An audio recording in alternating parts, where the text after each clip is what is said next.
The biggest pricing mistake I see Pittsburgh sellers make isn't pricing too low. It's pricing in a way that feels safe, but actually that works against them. And I would like to talk this through calmly because this mistake usually isn't made out of greed or bad judgment. It's made because the market feels uncertain and people want to protect themselves. That instinct makes sense. This is often the biggest asset someone owns. The numbers feel large, the consequences feel real, and then uncertainty creeps in. People naturally look for strategies that feel cautious and controlled. But in real life, this approach often leads to frustration, longer time on the market, and price reductions that could have been avoided. Here's why this shows up so often. Sellers today are surrounded by information. Online estimates are everywhere. Friends and family have opinions. Headline makes the market sound unpredictable.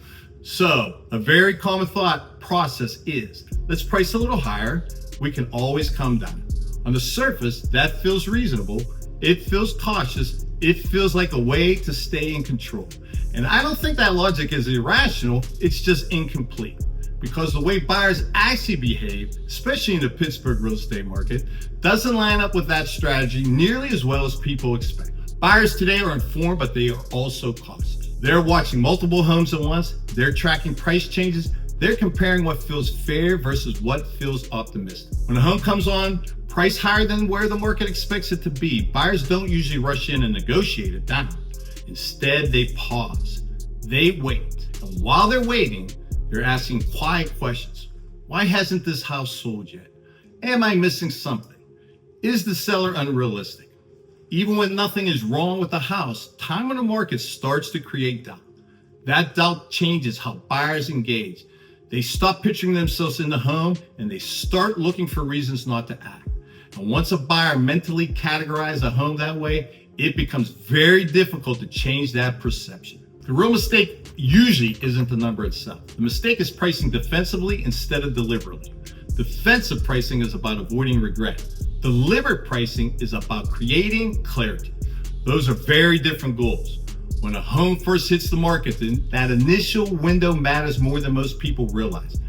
Buyers are paying the closest attention. They're comparing options. They're forming opinions quickly. And once that first impression is set, it tends to stick. The market doesn't reward caution. It rewards clarity. Clarity helps buyers feel confident about taking action. Caution gives them a reason to hesitate. When buyers feel unsure, they don't lean in, they step back. They wait for confirmation from someone else. And hesitation is where momentum gets lost. A home can be perfectly fine, well cared for, and in a good location. But if the price feels unclear, buyers hesitate away. They assume there will be another opportunity later. They assume the seller might come down. They assume waiting is the safer move. And that waiting behavior is what quietly stretches days on the market and weakens negotiating position over time.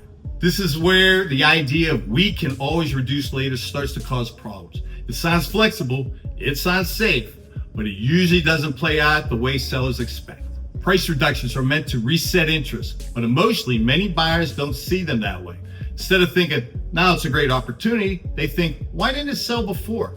They assume other buyers passed for a reason. They assume inspections raise issues. They assume there's something they're not seeing.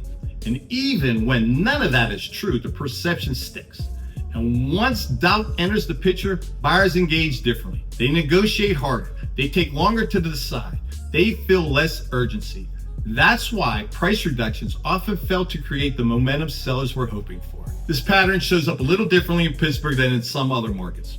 We don't behave exactly like major boom and bust cities. Neighborhoods can vary dramatically, even within short distances. Comparable sales matter, but contact matters just as much. Pittsburgh doesn't behave like national averages.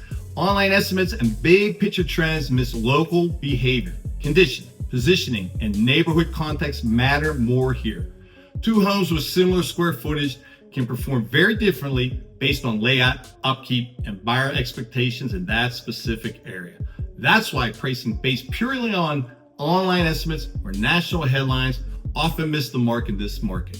Local buyers' behavior tells a much clearer story than broad national data ever will.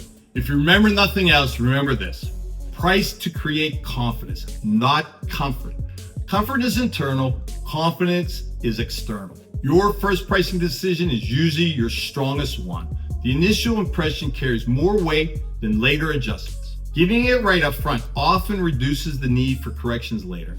I understand why sellers want to protect themselves, but the goal isn't to avoid every possible regret.